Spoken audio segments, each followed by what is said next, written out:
Ini cerita seram yang ku alami. Cerpam. Saya putuskan untuk menelpon klien kami yang ada di perkebunan ini. Kebetulan beliau juga orang yang dituakan. Akhirnya mereka menjemput kami dengan kendaraan dan akhirnya bisa keluar dari hutan tersebut dan akhirnya sampai di hotel. Begitu sampai di hotel, karena sudah terlalu malam, akhirnya kami lanjutkan untuk tidur masing-masing.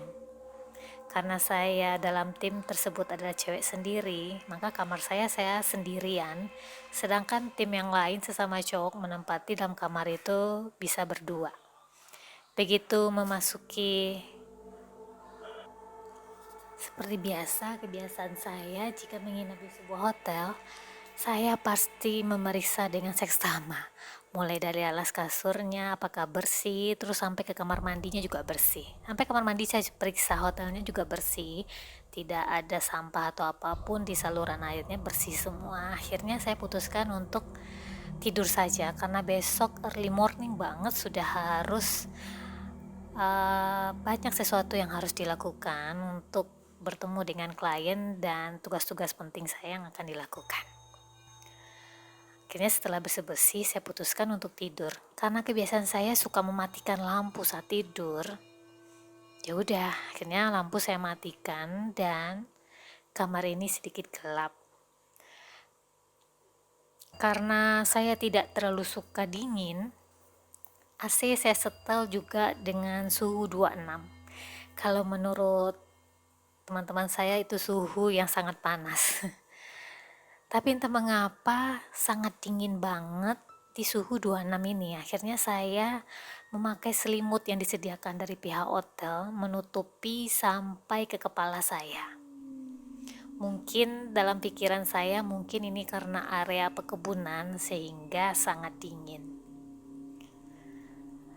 Beberapa saat saya sempat tertidur sampai akhirnya saya merasa seperti bermimpi karena ada yang menarik selimut saya pelan-pelan.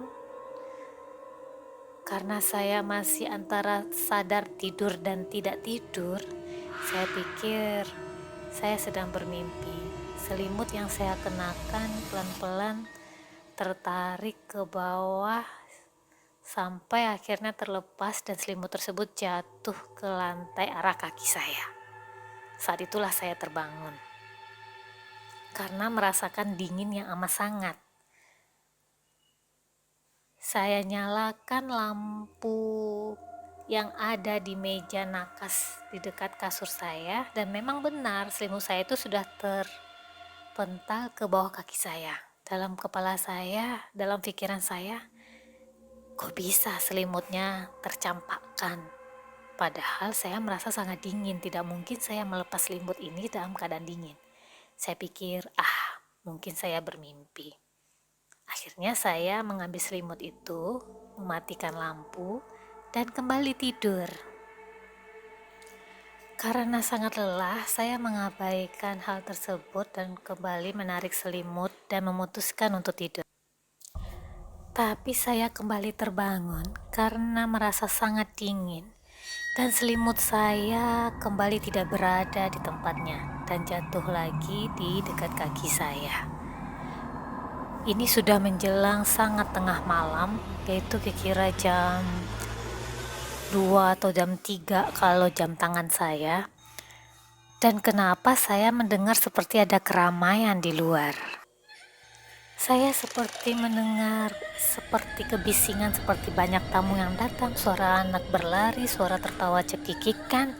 Dan dalam pikiran saya, mungkin ada tamu yang datang pada malam begini. Saya akhirnya putuskan untuk ke kamar mandi karena merasa agak sedikit kebelet karena udara yang sangat dingin. Seperti biasa, masuk kamar mandi, saya langsung duduk dan menyelesaikan tugas suci saya. Dan begitu saat mencuci tangan, saya merasa heran. Mengapa saluran pembuangan airnya banyak rambut? Perasaan tadi begitu masuk ke hotel, saya sudah memeriksa kamar mandi ini dan bersih, tidak ada sampah, apalagi kayak ada rambut yang banyak menumpuk di saluran pembuangan air. Saya sedikit heran. Lalu pikir saya dalam hati, mungkin saya kurang teliti, atau mungkin saya salah lihat tadi itu. Apa mungkin itu rambut saya? Tidak, tidak mungkin rambut saya, karena saya tadi tidak mandi, hanya membersihkan tubuh saja, melapnya dengan handuk dan habis itu melanjutkan untuk tidur. Karena kalau untuk mandi malam sangat dingin. Lagian, sebelum pergi juga saya sudah mandi. Akhirnya karena waktu menunjukkan pukul 2 atau jam 3 dini hari, saya putuskan untuk berwudu saja dan melakukan sholat tahajud. Saya berwudu dan sholat tahajud.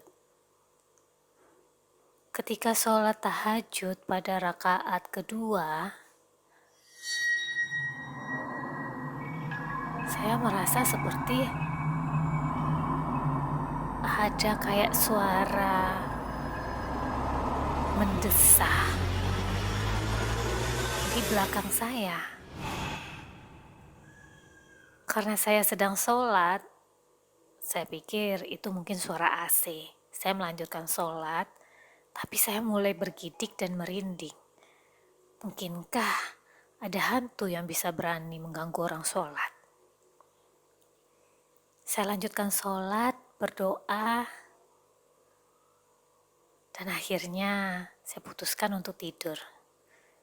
Saya tidak mau melepas mukena saya untuk tidur dan saya terus memakai mukena saya dan saya kembali tidur mematikan lampu dan selimut karena sangat dingin. Mengapa tujuan saya selalu mematikan lampu? Seperti candaan saya kepada teman-teman saya suka tidur dalam kegelapan. Karena kalau ada hantu yang nampak atau mengganggu saya saat tidur, saya tidak akan melihatnya karena gelap. Tapi kondisinya saat ini berbeda. Saya menyesali kata-kata saya dan candaan saya kepada teman saya. Saat gelap pun dan saat belum tertidur dengan pulas, kembali saya merasa bahwa selimut saya itu seperti ditarik ke bawah. Saya langsung bangun, menghidupkan lampu dan keluar dari kamar itu. Saya mengetuk kamar teman saya yang di sebelah. Akhirnya mereka bangun dan saya ceritakan yang saya alami. Mereka juga bergidik. Lalu saya bilang, saya tidak mungkin tidur ikut bareng bersama kalian di kamar ini, karena notabene mereka cowok, sedangkan saya cewek sendiri. Akhirnya mereka putuskan untuk berdua, akhirnya kami bertiga ke kamar saya, membuka pintu, dan mereka duduk di depan pintu kamar tersebut sambil mengobrol. Kami punya kesepakatan, tolong kalian jangan kemana-mana sampai azan subuh. Akhirnya benar, mereka mengobrol di pintu kamar sampai azan subuh dan saya sempat terlelap sebentar sampai akhirnya subuh dan mereka kembali ke kamar masing-masing untuk melanjutkan tidur, sedangkan saya kembali berwuduk untuk sholat subuh. Setelah sholat subuh, saya merasa agak sedikit tenang dan saya merasa sangat ngantuk. Saya putuskan untuk kembali tidur saja. Tapi karena kebiasaan mematikan lampu, saya kembali mematikan lampu. Saya kembali mematikan lampu, tidur, membuka mukena saya dan melipat mukena saya karena saya pikir setelah sholat subuh, mungkin besok saat terbangun langsung mandi. Saya kembali tidur. Dan kali ini benar-benar sangat mencekam. Belum juga saya sangat pulas, kembali selimut saya ada yang menarik sampai akhirnya terjatuh ke lantai dan ada suara yang membisik atau mendesah di kuping saya. Saya sangat takut, kemudian menghidupkan lampu dan akhirnya membaca doa. Pikir saya dalam hati, siapakah lagi ini yang mengganggu saya? Apa yang saya lakukan sehingga mereka sangat terganggu saya ada di dalam kamar ini?